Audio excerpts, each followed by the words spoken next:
G'day, ZiggyD here, and welcome back for some more Heroes of the Storm. The Eternal Conflict just released on live, and in this video I want to share with you guys my first impressions of the new hero, the Butcher.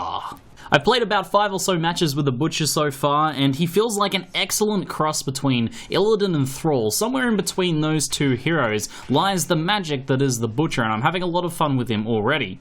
I think this first clip just here highlights exactly what the Butcher is all about.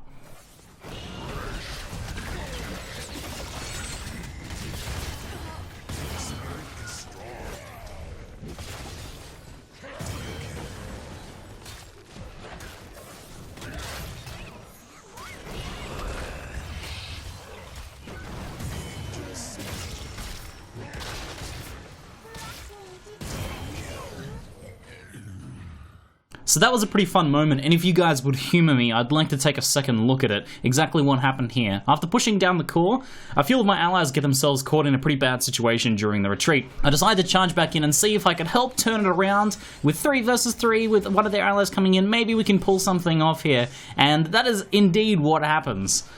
The huge burst damage of the Butcher allows me to very quickly down some of the initial heroes, and then through the insane sustain, the life steal that the Butcher gets with his W ability, I'm able to solo down twice in the fight while taking huge amounts of damage. My teammates do go down, but I managed to clean up 4 out of the 5 members of the team.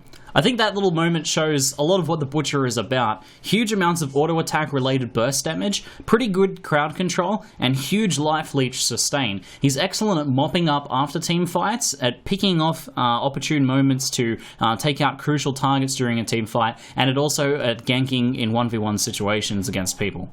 So under the right circumstances, I've found so far that the Butcher can feel very strong. He kind of reminds me of a bit when Thrall first came out and we were running around with Wind Fury wrecking people in pub games. Butcher's definitely got some of that. It's a bit tough. A lot of people are quick to jump on the OP bandwagon pretty much whenever a new hero is released, and there might be some of that. It's a bit hard to tell this early on with the Butcher, but he is very difficult to actually get into those right moments to actually play very well, to be able to pull off what his strengths give him. In an ideal world, the Butcher gets to roam around and pick off basically any other target in a 1v1 situation, as long as he can catch them out of position, away from like a gate or away from the enemy team. He can pretty much solo down anyone, because no matter how much damage they deal or no matter how tanky they are, with that Butcher's brand, that W key ability, you can just steal through basically everything. Now it doesn't always go as planned though, because if you do get stunned and don't get the leech off of your W key, if you get blinded by Johanna, or if your enemies are cloaked, or if the other team is hiding nearby, then you can get yourself into some pretty bad situations with the Butcher and basically be able to do nothing and contribute nothing. Team fighting as a result for the Butcher is actually probably the hardest thing to do. You need to be able to pick the exact moments to move in. You don't really have any solid escapes. You can slow down people and try and back your way off, but a lot of the time you find the best thing to do as the Butcher is, when you get yourself in a bad situation, to turn around, hit that W key and just try and fight through it. Sometimes you'll actually pull out a fight that you think you would have lost, and if you had kept running you would have lost, but turning around and actually going just berserk on the enemy is sometimes the best thing to do. However, when there are like 4 people training all their damage on top of you, then like in a team fight, then it doesn't always go your way. So for those of you guys who have been struggling a little bit with figuring out a good way to play the Butcher so far, I'll run you guys through the talent build I've had the most success with and think has the most potential. What I've been building for is heavily maxing out his auto-attack damage. So it's kind of an auto-attack build, but not an auto-attack attack speed build. It's more one that tries to cram as much auto-attack damage into as short a space as possible. So it's very much a burst auto-attack oriented build. So with that in mind, Invigoration is my talent choice for level 1. This reduces hamstrings, mana cost, and cooldown if you hit a hero with it. So Butcher can have a little bit of mana problems if you don't pick this up, I feel, and this allows you to increase the amount of uptime you have of your slows by reducing the cooldown of hamstring, and also allowing you to keep it up a lot longer without going out of mana. So we take this, and this allows us to essentially keep those hamstrings up constantly, and keep that hero slowed, keep on top of him as much as possible. And if we do have them slowed, it makes it a lot easier to get your Butcher's Brand auto attacks off as well, and keep yourself healed. As you can see, it costs almost no mana once you are getting that mana refund from that as well, so it makes it very easy to pick off those kills. When it comes to early game, around this point, I recommend farming about 10 stacks or so of meat, so you can do that with 1 to 2 waves of creeps. See if you can force out the first hero, if you can go in a lane with another hero early on, that's very helpful. And then what you want to do is, I think you want to start roaming with this build. Start trying to pick off those heroes that are a little bit too far forwards in their lanes, a little bit out of position, help push other lanes back. Level 4, I've had the most success with Unrelenting Pursuit. Cheap Shot maybe has some potential in a well-coordinated team, and the new Envenom is but Unrelenting Pursuit gives us a lot more chances to stun the enemy. It makes it very helpful to chain in a team fight to keep clearing up enemies that are trying to escape. So you'll use it to open up at the start of a fight, and then you'll be able to use it to chase down a fleeing enemy. Without this, it has a very long cooldown of 20 seconds, so it makes it a bit difficult to chain it. But with this talent, we get a much shorter cooldown, so we can use it much more often. You can see the 10 seconds just there. Level 7 is the crux of this build, and that is Brutal Strike. Brutal Strike is amazing.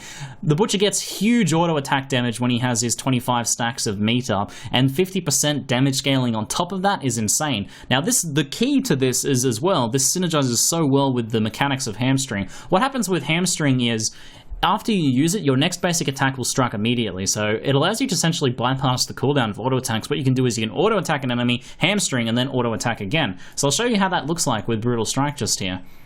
So we run up, we auto attack him, we go Q, and then on a second auto attack, and you see a huge amount of burst damage really quickly. And with that shortened duration on the cooldown too, from our level 1 talent, we were able to do that combo very quickly and very rapidly and very consistently. Heroes don't have a chance to get away, and we get to keep that really high auto attack damage rotation up on enemy heroes. And it also couples with Butcher's Brand nicely too, because it increases the damage of your auto attack, which means you get extra healing back on top of that. So here's another look at that just here. We go auto attack, straight into a Q and a second auto attack, and you see a huge amount of damage that comes out just there. If we chuck our Butcher's Brand, we can do the same thing, auto attack, and then another second attack there. And you can see the huge amount of healing we get back from that as well. It makes it very, very easy to pick off heroes. Both ultimates seem okay. I haven't really decided which one I like the most and in which situations. Lamb to the Slaughter helps enhance your already strong roaming ganking potential. If you find that heroes are just sort of getting away from you, then Lamb to the Slaughter guarantees that you get each of those kills on those out of position heroes. It's a little less useful in team fights, but it can sometimes be used to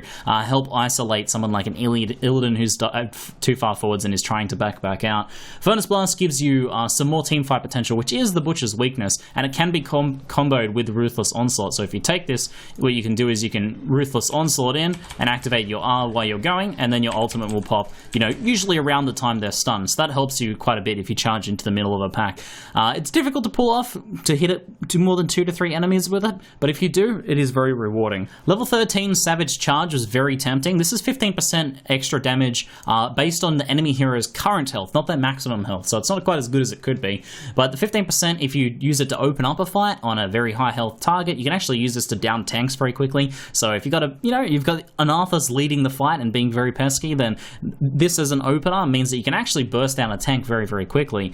However, if the enemy team's a bit more squishy, then it's not going to be quite as useful. The one I've actually found the most useful all round is Crave Flesh. I actually think this talent is one of the Butcher's best talents. The reason for this is it can be used both offensively and defensively. Whenever Butcher's Brand is up, you gain 30% increased move speed. Now this can be used, you basically pop your brand down and then flee, you get 30% move speed bonus, and it gives the Butcher an actual escape, which he doesn't have. Comboed with a hamstring, pop a hamstring to get out of there, and then they're slowed, you have 30% move speed, easy to get away. And then if you're chasing down someone that you're really trying to kill, then it helps on that as well with the 30% move speed boost. It also helps with staying right on top of them, keeping up that hamstring combo, and keeping the healing up from Butcher's Brand. So I'll show you how this works just here. I pop Butcher's Brand up, and I actually have the 30% move speed for the full duration of it. I don't need to be attacking him or anything like that. I don't know about you guys, but a 5-second 30% move speed boost is pretty insane. The only caveat is that you have to be close to an enemy to get Butcher's Brand off, but as a Butcher, that's not particularly hard to do. Because this is an auto-attack build at level 16, you'd be very tempted to take Blood Frenzy, but I don't actually think it's particularly helpful. Gives you 25% attack speed bonus. This is better coupled with builds that go for Abattoir, where they get up to 35 stacks and they get an extra 10% of move speed. And in this one, as I've said, the key is to get as much damage off as in shorter time as possible. So the attack speed bonus, although it's nice, I don't think they're actually the best thing here. I think both Enraged and Crippling Slam are awesome. If you're finding the enemy team is very CC heavy, then Enraged, that 75% reduction to the crowd control effect duration is very, very strong. The 40% attacks, it does give you some attack speed every now and then, but I don't think that's the important part. It's mostly a defensive talent, and it is quite good. Otherwise, Crippling Slam gives you basically permanent uptime of 25% slow, comboed with the 1 second cooldown reduction on the level 1 talent.